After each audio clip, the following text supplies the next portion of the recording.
During this presentation, we will be talking about diversity, equity, and inclusion, and the importance of this work at a personal, staff, and student level. I'm Christy Berger, the Director of Social, Emotional, and Behavior Wellness. You'll also hear from Lindsay Hayes, an IDOE intern and current 5th grade teacher, and Kelly Waller, our secondary literacy specialist.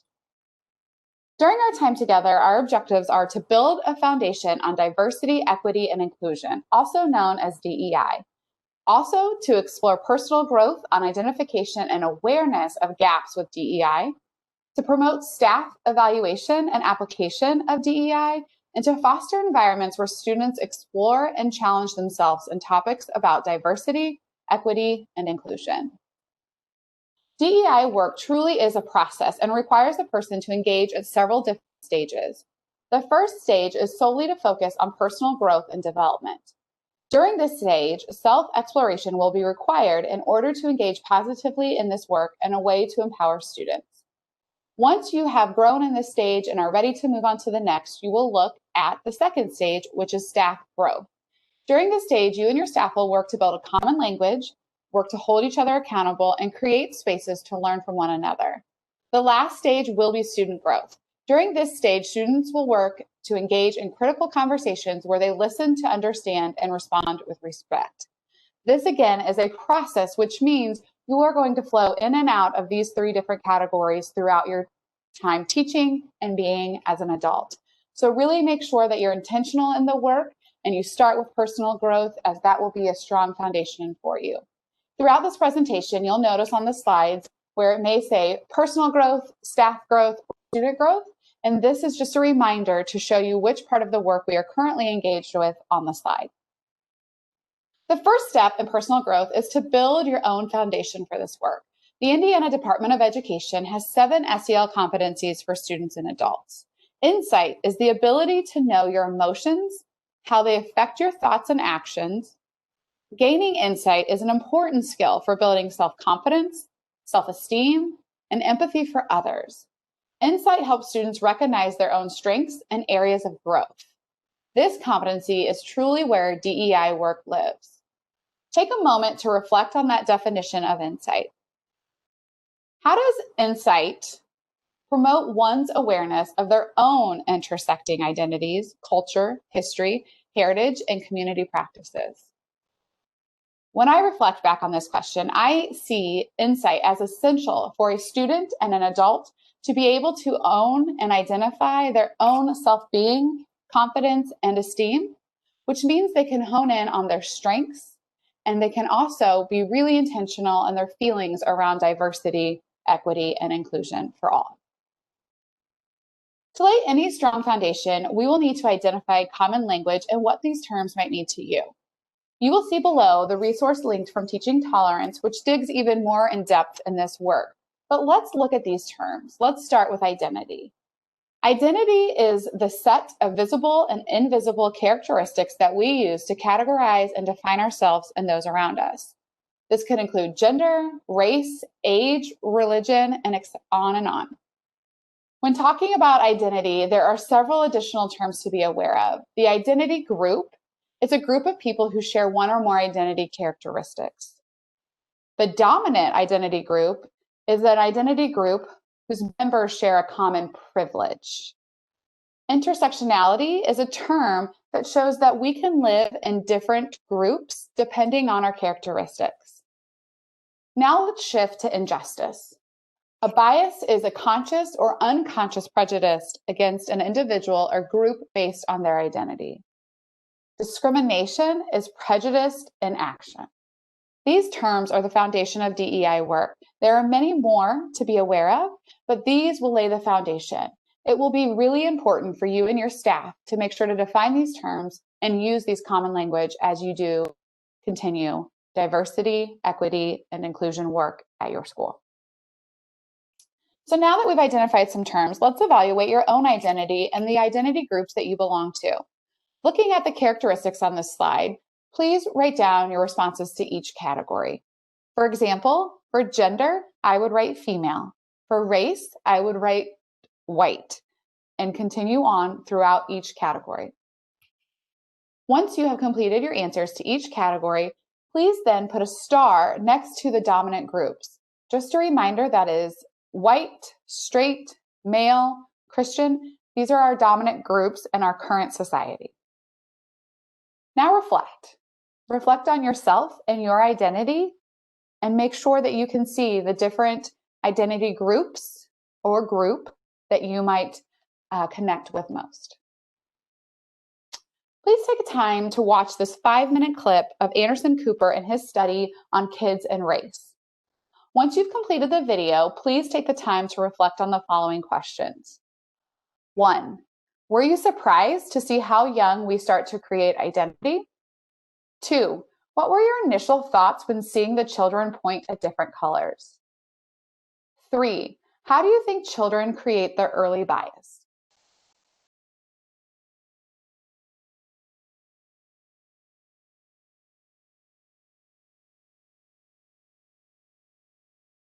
During the video with Anderson Cooper, skin color was clearly the topic being addressed between our youth. And being an educator, there no doubt will be numerous of conversations that are critical to have within your classroom.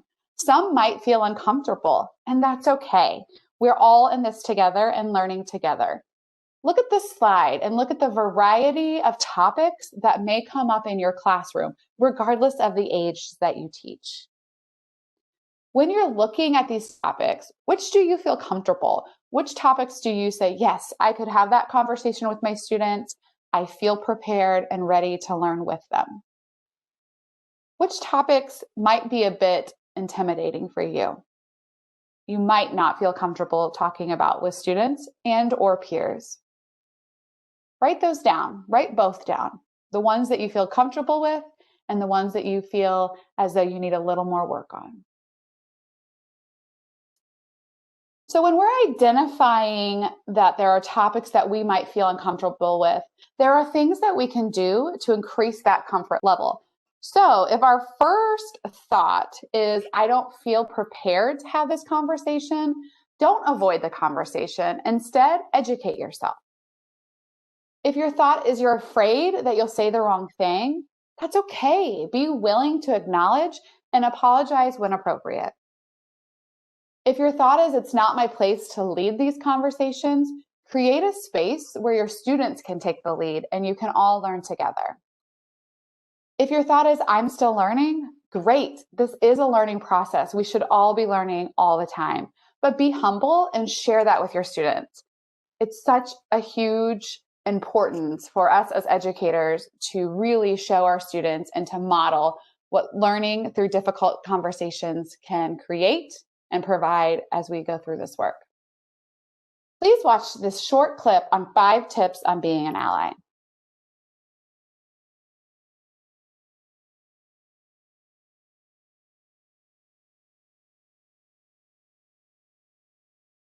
I love that clip. I think it's short, brief, and to the point, but really brings up a lot of good things that we can do to really work in supporting diversity, equity, and inclusion. The 5 tips that she acknowledged are here on the screen. 1, understand your privilege. Just a reminder that privilege does not mean rich. 2, listen and do your homework. Continue to educate yourself by books, podcasts, etc. Speak up. 4, make mistakes and apologize when you do. And 5, ally is a verb. Ensure that your walk matches your talk. Think about those 5 tips. Where are you? And where would you like to go next? We are now going to talk about steps we need to take when addressing diversity, equity, and inclusion work with school staff. First, we have to realize how important it is for teachers to dive into equity work as a building staff. We see that the student population enrollment has been changing over the last several years. We've seen growth in our Black, Hispanic, and multiracial student populations and a decrease in our white student enrollment. While all of this change and diversity is happening, the teaching population in Indiana schools has remained largely the same at 92.7% being white. As educators, especially white educators, we have to realize that there is a professional obligation to meet the needs of all of our students, including our students who are part of those minority groups. With this in mind, we have to be committed to the time and effort it takes to become a culturally responsive educator. Hopefully, you have already engaged in the work at a personal level, and it is now time to reflect on the norms and practices of your school building and begin to create change for more equitable learning environments.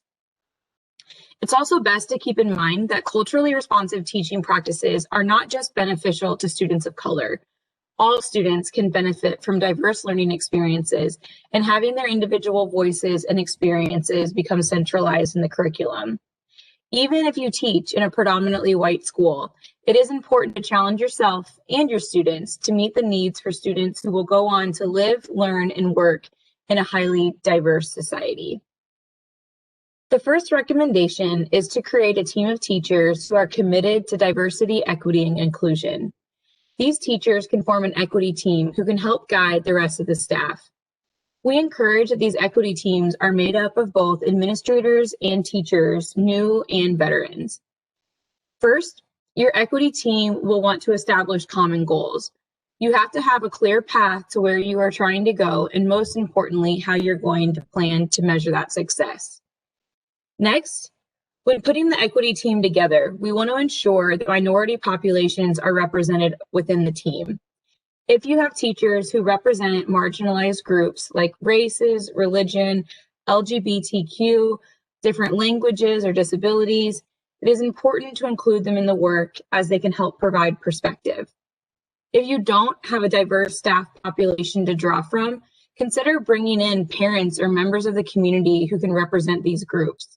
Once you have a group assembled, begin looking at school policies and school data and how one may be influencing the other. During these analyses, make sure that you are hearing from and validating all of the different perspectives in the room. It is important to have an open mind and to receive constructive criticism as an opportunity to improve the learning environment for students. Data to look at includes student achievement, student engagement in extracurricular activities, student discipline, and parent engagement. Policies to look at will include advanced placement courses, extracurricular involvement, standards, dress codes, attendance, homework, late work, behavior, hiring practices, etc. Next, your equity team will begin leading different department or grade level teams in evaluating curriculum.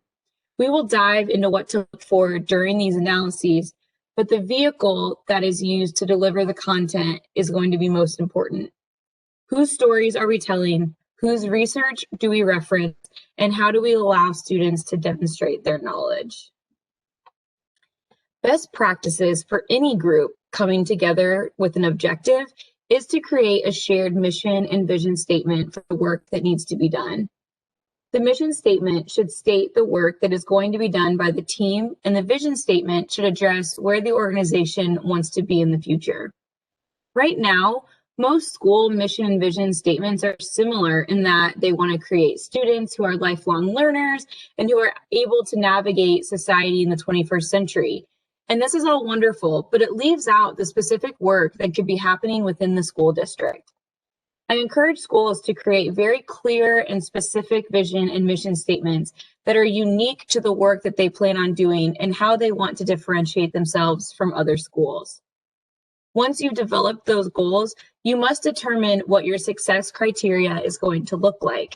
There are several ways to collect information on the success or areas of improvement that are needed. You can use student and/or staff climate surveys. These surveys can ask students and staff if they feel supported at school, if they feel like they have a place of belonging, or if they feel like their individuality is being embraced. While this is anecdotal data, it's essential in knowing how the school efforts are meeting the needs of the most important stakeholder, your students. You can also always rely on data. Look at student achievement data, discipline records, or trends in community engagement. If students are feeling supported and validated in the school environment, you will see positive trends in this data. On this slide, we are going to take a look at the data that represents the state of Indiana. We're specifically reviewing data from 2019 from students who received out-of-school suspensions. To put this data into context, let's discuss the overall enrollment data for student demographics for the state. According to the Indiana Department of Education, in the 2019 school year, white students made up approximately 67% of all Hoosier students. Black students made up 12%, Hispanic students made up 13%, and multiracial students made up 5%. So let's analyze. If white students make up the overwhelming majority of students enrolled in Indiana schools, yet are tied for the second smallest population receiving out-of-school suspensions, we have to ask ourselves why our students of color are so disproportionately receiving out-of-school suspensions.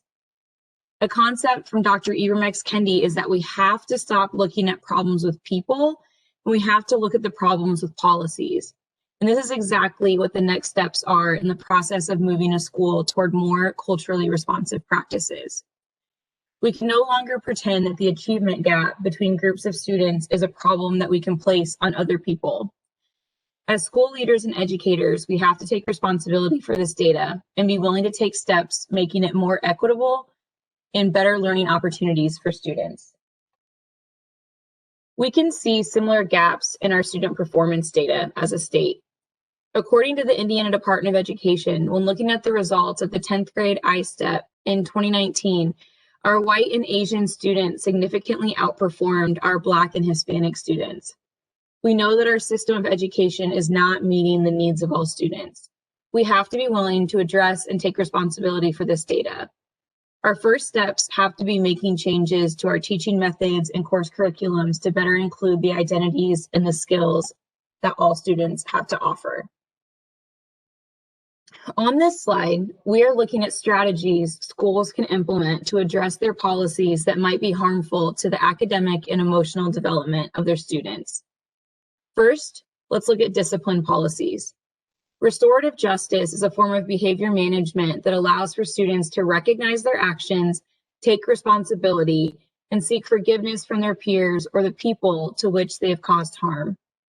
If staff members work ahead of time to build meaningful and supportive relationships with students, behavior issues can oftentimes be remedied through conversation or even avoided altogether. We don't ever want to make students feel that they are a bad person or a bad student, rather that they are a person who has made a mistake and now must take responsibility for the behavior.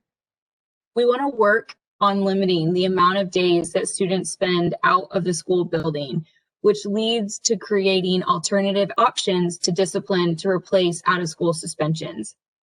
Every day that a student is out of the school environment has negative effects on the student's development and their attitude toward school. Next, we know that a major inhibitor to the academic achievement for students of color is their access to advanced coursework. This can happen in multiple ways. Schools with large minority populations are less likely to have advanced courses to choose from or to even have them at all. This is largely due to funding. There are strict policies that can be in place that act as barriers of access into the advanced courses.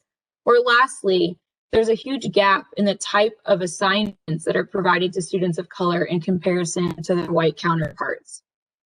In a study completed by TNTP titled The Opportunity Myth, overall, students were found to be inadequately receiving access to grade level assignments. And this was even more so when the student population in the classroom was mostly made up of students of color.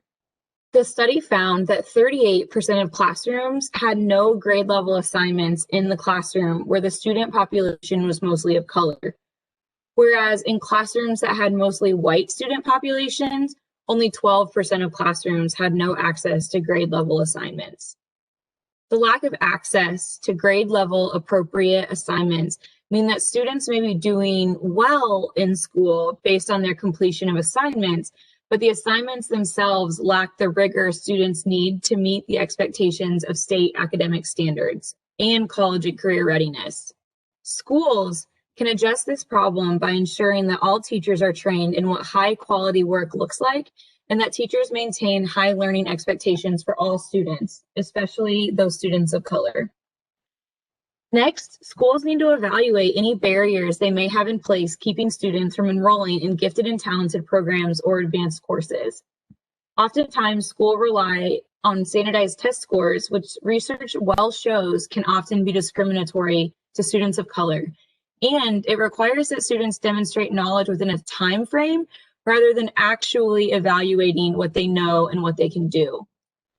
Teacher recommendations also tend to be bias driven. Even a teacher with the best intentions may overlook a student of color simply because that teacher's bias tells them that students of color might not be as smart or as capable as their white peers. Because of this, schools need to make sure that students are able to gain access when they are ready and willing to take on more difficult coursework. Moving on to dress codes. While dress codes have existed in schools since the beginning of organized education, they are often limiting to students who are trying to express their culture or their individuality. We've seen examples of dress codes that limit the way a student can wear their hair, which has clear racial and gendered issues.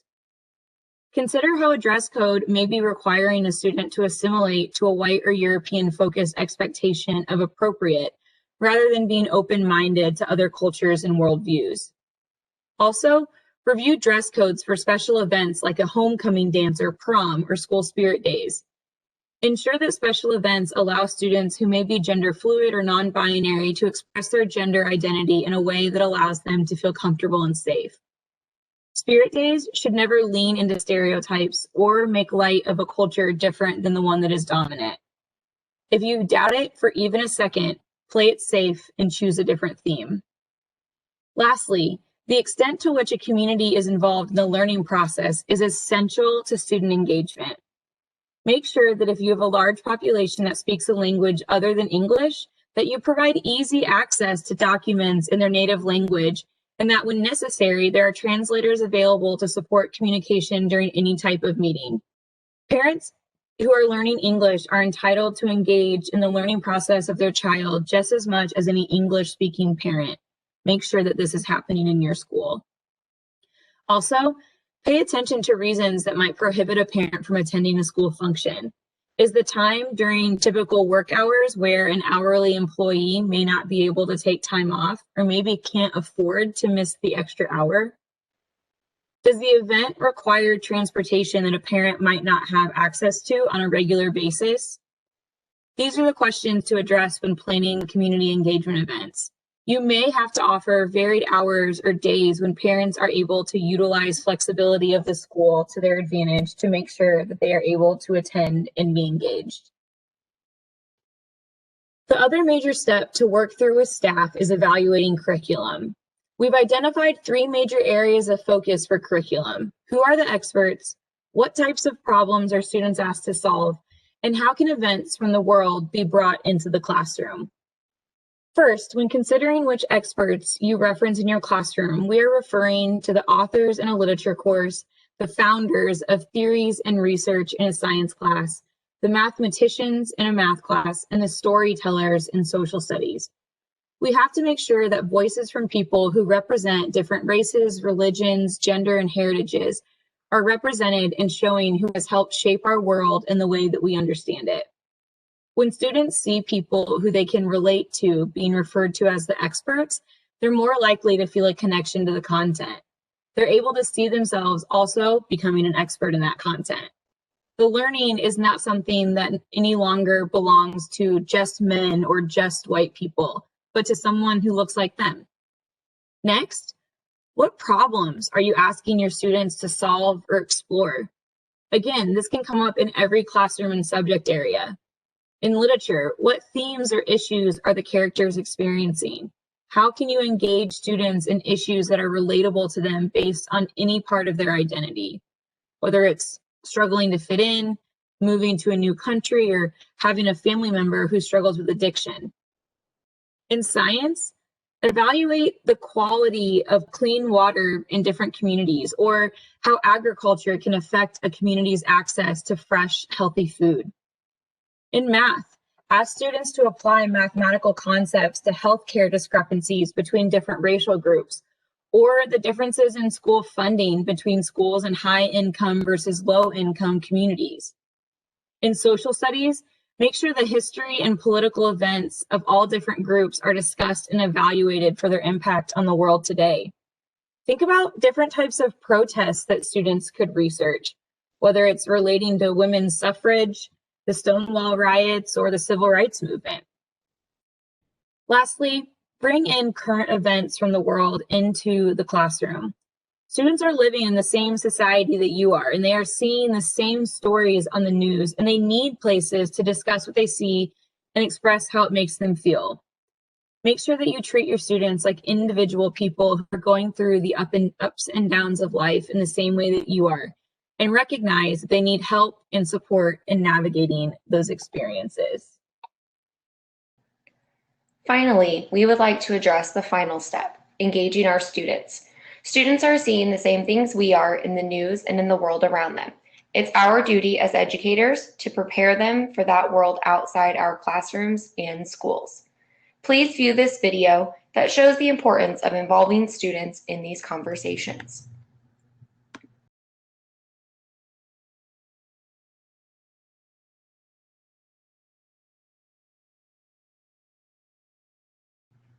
We want to provide educators with resources to help create these spaces in their classroom. While educators may still be on their own social justice journey, we want to make sure that we begin having these conversations in the classroom. The first step in creating a critical conversation space is setting up norms that allow all voices to be heard and valued. Those steps include create classroom norms for discussion. These may include things like sentence starters for the students to use during the discussion. Set goals for the discussion for both the students and you as the educator. And finally, set guidelines and limits for conflicts and challenges. These moments are both inevitable yet valuable to developing critical thinking skills and will push your students. Please use the example for suggestions on how to set up the classroom norms linked in the first column. After we have set up that safe space, teachers will need to facilitate these conversations. There are multiple resources in the center column that will help this process. The first are the social justice lesson plans through Teaching Tolerance. They go through step by step to facilitate these conversations in the classroom. These lesson plans cover a variety of topics such as identity, culture, and historical concepts for grades K through 12. They also provide reading materials for students as well. The second resource linked is an example of a Socratic seminar where the teacher is using text to lead the conversation, and students are using that to share their thoughts and reactions. This is a great way to incorporate English language arts standards along with the social justice lessons. The final resource is a list of K through 12 appropriate books that can be used as class read-alouds or class novels to help students engage in meaningful conversations. The final step in engaging our students is action. How can we act after our critical conversations? The first resource takes us back to Teaching Tolerance website. They share multiple tasks students can do after their lessons, such as creating a skit to perform, researching a community problem and proposing a solution, or produce artwork to bring awareness to the topic. There are many other tasks provided. These tasks allow students to share their learning and thinking through their own unique learning styles. They also tie into other academic areas as well, depending on the task that is selected. Students can also reflect through the right to the source, which allows students to demonstrate their writing skills and also encourages including text evidence that can tie really well into the English language arts standards.